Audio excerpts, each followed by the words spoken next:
गांधीनगर में Indian institute of public health है, इसके निदेशक दिलीप मावलंकर हमारे साथ होंगे। हम इस संस्था की भूमिका के बारे में भी बात करेंगे, जानेंगे गुलरेज शाह अजहर के काम के बारे में भी बात करेंगे। गुलरेज लॉस एंजलिस से हमारे साथ स्काइप से जुड़ेंगे और आप पार्डी रैंड ग्रेजुएट स्कूल में असिस्टेंट पॉलिसी रिसर्चर हैं। आपका बहुत बहुत स्वागत है। गुलरेज, हम आपसे पहला ये जानना चाहते हैं कि आपका ही लेख पढ़ने के बाद मुझे ध्यान में आया कि इसके बारे में चर्चा करते हैं, क्योंकि सामान्य रूप से जब भी लू चलती है या तापमान बहुत ज़्यादा होता है, खासकर हम और अब तो सब चैनलों पर मौसम समाचार है, हम तो विशेष रूप से उसको कवर करते हैं। फिर भी पढ़ के लगा कि हमारे कवर करने के तरीके में शायद कुछ कमी ज़रूर होगी, तो आपसे बात करनी चाहिए। क्या आपको अब तक तो लू से मरने वाली खबरों को हम सामान्य रूप से ही लेते रहे कि 10 लोग मर गए, 20 लोग मर गए, इससे ज्यादा बढ़कर हमने देखा नहीं। आप क्या ज्यादा बता सकते हैं अपने रिसर्च जो आपने की है वो क्या है, क्यों की है रिसर्च, ताकि दर्शकों को भी बात करने के लिए कुछ नया मुद्दा मिले। धन्यवाद रविश जी, मुझे बुलाने के लिए अपने शो पे। लू से हम लोग इंडिया में जो डेथ्स हो रही हैं वो काफी कम है कंपेयर टू जो बड़े विदेशों में मामला चल रहा है। जैसे फ्रांस में जो हीट वेव आई थी, जबकि अच्छा खासा ठंडा देश है वो, वहां पे उसमें यूरोप में पूरे 70,000 लोग मरे थे। 2003 की बात है। 2010 में रशिया में, जहां आमतौर पे हम लोगों को लगता है कि बर्फ पड़ती है, वहां पे 56,000 लोग मरे थे। तो ये बहुत बड़े नंबर्स हैं। और जैसे हम लोग इंडिया को देखते हैं तो हमारा देश काफी गर्म एरिया में है, हमारी पॉपुलेशन जो है वो ज्यादा वल्नरेबल है उस हीट से, गर्मी से, कमजोरी से। तो हमारे यहाँ हमें शक है और हमें डर है कि जो डेथ्स हैं वो काफी ज्यादा होंगी। इस चीज को जांचने के लिए हमने अहमदाबाद में डेथ सर्टिफिकेट्स काउंट किए थे। 2010 में हीट वेव आई थी, 22 मई 2010 में। तब हमने डेथ सर्टिफिकेट्स काउंट किए थे, तो जो अखबार में रिपोर्ट्स आ रही थी 50 और 100 डेथ्स की, तो जो हमने काउंट किया था तो हमने पाया था कि ये एक्सेस 1346 एक्सेस डेथ्स उसी पीरियड में हुई थी। मतलब और उसकी 1300 वजह अहमदाबाद में लोग मरे थे उस साल, आप ये कह रहे हैं? ये 2010 की हीट वेव की और बात जबकि है। मीडिया में छप रहा था कि 50 या 60 लोग मरे हैं।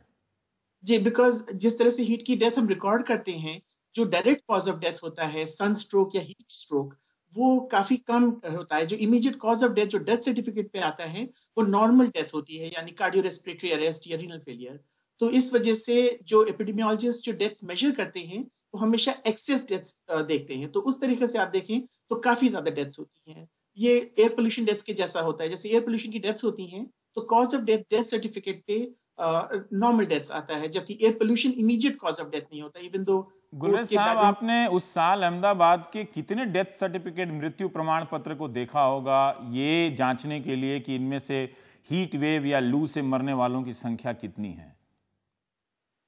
तो ये डेटा जो वहाँ के वाइटल स्टैटिस्टिक्स की डेटा है, तो उसको देख के ये अंदाजा होगा कि वो पिछले सालों के मुकाबले उस हीट वेव पीरियड में एक्सेस डेथ्स हुई थी। और ये हम लोग पाते हैं सब जगह जहां कहीं हीट वेव्स होती हैं, बिकॉज हीट वेव की डेथ्स विजिबल नहीं होती, दिखती नहीं है। कंपेयर टू सुनामी या अर्थक्वेक की, वो डेथ्स सामने दिखते हैं लोग आपको। हीट वेव से जो लोग मरते हैं, जबकि अमेरिका जैसे देश में सबसे ज्यादा लोग हीट वेव से मरते हैं compare to all the other natural causes combined. लेकिन ये डेथ चूंकि विजिबल नहीं, घर में बुढ़े, गरीब आदमी, सड़क पे बीमार लोग, वो अपने घर में उनकी डेथ हो जाती है। और जो कॉज ऑफ डेथ अगेन वो कार्डियो रेस्पिरेटरी अरेस्ट या नॉर्मल डेथ्स होती है। तो जब आप पीछे जाके स्टैटिस्टिक्स या डेटा देखते हैं तो आप पाते हैं कि वो एक्चुअल डेथ्स नंबर्स में बहुत ज्यादा हैं कंपेयर टू, बट वो इन सेंस जिस तरह की वो डेथ्स हैं वो बहुत दिखती नहीं है, वो विजिबल डेथ्स नहीं होती। ठीक है, तो मैं मुझे भी दिलचस्पी हो रही है आपकी इस बात को जानने में कि जब जो आप कह रहे हैं कि आप पीछे जाकर देखते थे, तो किस तरह का डेटा, कहां से डेटा लेकर देखते थे? और हम पत्रकारों को या मीडिया को जो जिलाधिकारी बताते हैं या राज्य सरकारें बताती हैं कि 20 लोग मरे हैं या 4 लोग मरे हैं, एजेंसी की खबरें से आती हैं, तो इसके बारे में भी कुछ गड़बड़ियां आपको नजर आई हैं क्या? कि तब तो हो सकता है कि जब हम हीट वेव से होने वाली मौत को रिपोर्ट करते हैं तो हमें वो तरीका और सलीका ही नहीं मालूम है कि सही संख्या कैसे रिपोर्ट की जाए। नहीं, देखिए, इसमें जो डायरेक्ट कॉज ऑफ डेथ्स हैं और जो इनडायरेक्ट कॉज ऑफ डेथ्स हैं ये अलग अलग हैं। तो हम जो आपसे बता रहे हैं वो इनडायरेक्ट कॉज ऑफ डेथ्स हैं। फर्स्ट कीजिए, कोई इंसान एल्डरली है, बीमार है या सिक है और हीट वेव हो जाती है, तो उसके बॉडी की जो रोग प्रतिरोधक क्षमता है वो उस एडिशनल जो स्ट्रेस उसको मिल रहा है गर्मी का, उसको बर्दाश्त नहीं कर सकती है। तो इस पीरियड में मतलब डेथ हो सकती है व्यक्ति की। बट जो कॉज ऑफ डेथ होगा वो बजाय हीट वेव या सनस्ट्रोक के वो नॉर्मल डेथ हो जाएगी, कार्डियो रेस्पिरेटरी अरेस्ट वगैरह वाली डेथ। तो वो हीट वेव्स में ज्यादातर लोग जो मरते हैं वो इनडायरेक्ट डेथ्स की वजह से उनकी डेथ होती है। तो ये और जो हम लोग जो रिपोर्ट करते हैं जो इमीडिएट जो है यानी कि सनस्ट्रोक, हीट स्ट्रोक, ये डेथ सर्टिफिकेट पे इमीडिएट कॉज ऑफ डेथ लिख के आता है हीट वेव्स पे। तो ये एक रहता है हीट वेव डेथ्स को एनालाइज करने में बिटवीन अलग अलग जगहों इस पे। लिहाज से अगर देखा जाए तो एक उदाहरण लें, हर जगह का जनरलाइज नहीं कर सकते, तो ये मरने वालों की संख्या जो 100 या 1000 बताई जाती है उससे भी ज़्यादा हो सकती है। तो फिर ये आंध्र प्रदेश और तेलंगाना में जो सरकार की रिपोर्ट है कि वहाँ 4000 से ज़्यादा लोग एक साल हीट वेव से मरे हैं, तो इसका मतलब है कि वहाँ ठीक से रिपोर्टिंग हुई होगी इनके कारणों की, या मरने वालों की गिनती ठीक से हुई होगी। जी जी। और यही डेटा के ऊपर है कि अगर पिछले सालों की डेथ की डेटा और जो टेम्परेचर और तापमान की डेटा है, और तापमान ही नहीं साथ में ह्यूमिडिटी या नमी जो होती है, ये और उस गर्मी को मैक्सिमम टेम्परेचर से अभी 40 डिग्री चल रहा है दिल्ली में, तो ये काफी बढ़ा देती है। साथ साथ अर्बन शहरों में जो बीच शहर में कंक्रीट और की वजह से और पेड़ों की कमी की वजह से एक चीज अर्बन हीट आइलैंड इफेक्ट बन जाता है। ये क्या उस है? गर्मी की वजह से शहर के बीच में गर्मी बहुत ज्यादा बढ़ जाती है, 2 से 4 डिग्री तक बढ़ सकती है कंपेयर टू जो उसके सराउंडिंग एरियाज में जो टेम्परेचर रहेगा उसकी वजह से। अच्छा, तो ये कंक्रीट का जी। अब हमारे साथ प्रोफेसर दिलीप मावलंकर साहब भी हैं। दिलीप जी नमस्कार। मैं आपसे यही जानना चाहता हूं कि गुलरेज साहब का जब लेख पढ़ रहा था, नमस्कार, तो एक अहमदाबाद मॉडल का जिक्र आया।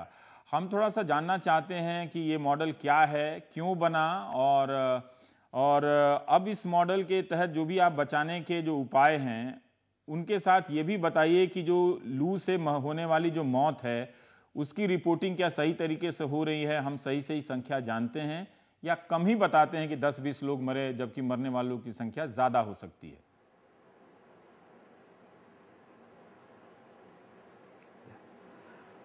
नमस्कार। जो अहमदाबाद मॉडल डेवलप हुआ उसका एक कारण ये था कि अहमदाबाद में 2010 के साल में काफ़ी गर्मी पड़ी।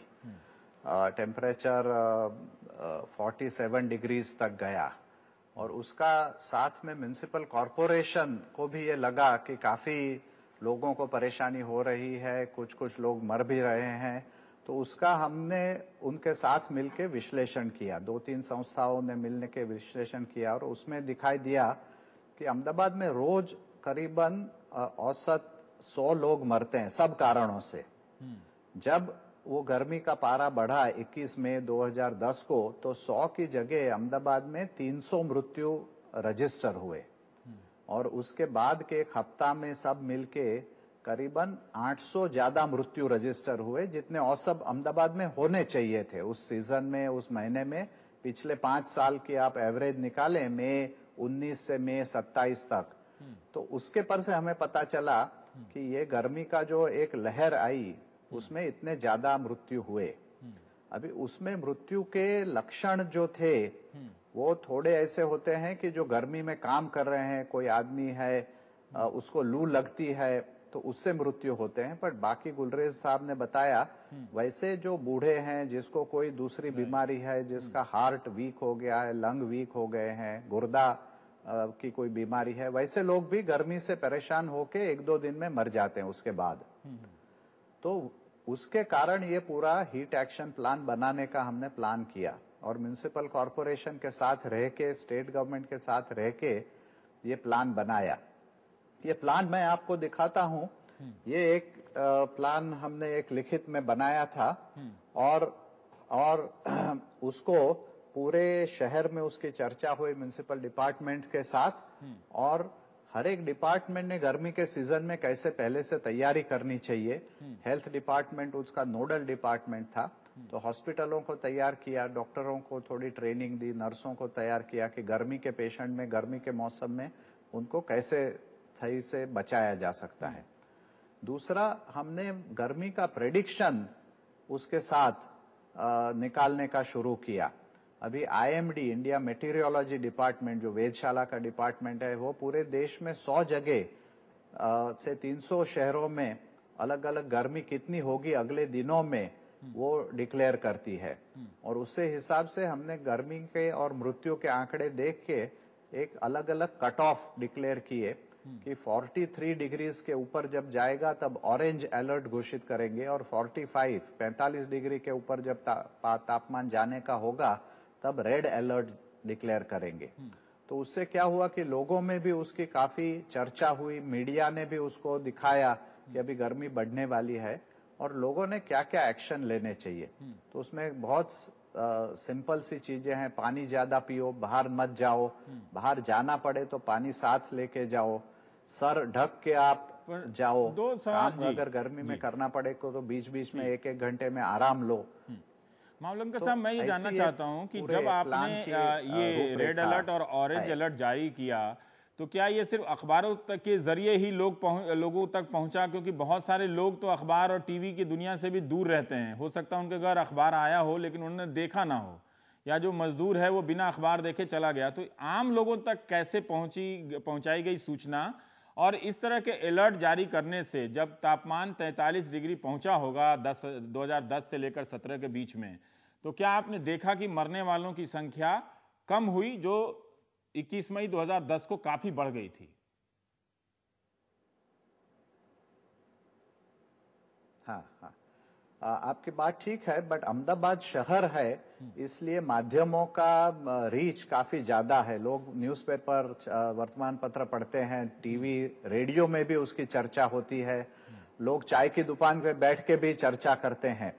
ये भी सही है कि सब जगह हम नहीं पहुंच पाए, बट हमने दूसरा भी एक ये किया कि जो एनजीओज हैं जो लोगों के बीच में काम करते हैं, मजदूरों का जो संगठन है, बाकी के जो स्लम्स में काम करने के एनजीओ हैं, उनके जो लीडर्स थे उनके साथ भी चर्चाएं, उनकी मीटिंगें की, उनके साथ चर्चा की कि ये आपको माहिती मिलेगी, आप उसे पढ़िए और आपके विस्तार में उसकी खबर दीजिए। म्युनिसिपल कॉरपोरेशन के भी एक लिंक वर्कर करके एक स्कीम है, उसमें हजारों ऐसे पार्ट टाइम, जैसे रूरल एरिया में आशा होती है वैसे अर्बन एरिया में है, उनके माध्यम से भी माहिती हमने स्लम्स में, झुग्गी झोपड़ी में पहुंचाने का प्रयत्न किया। आपने जो प्रश्न पूछा कि उसके बाद में 2015 में गर्मी के मौसम बहुत तेज था और 2016 में तो उससे भी ज्यादा तेज, 2010 से भी ज्यादा गर्मी पड़ी।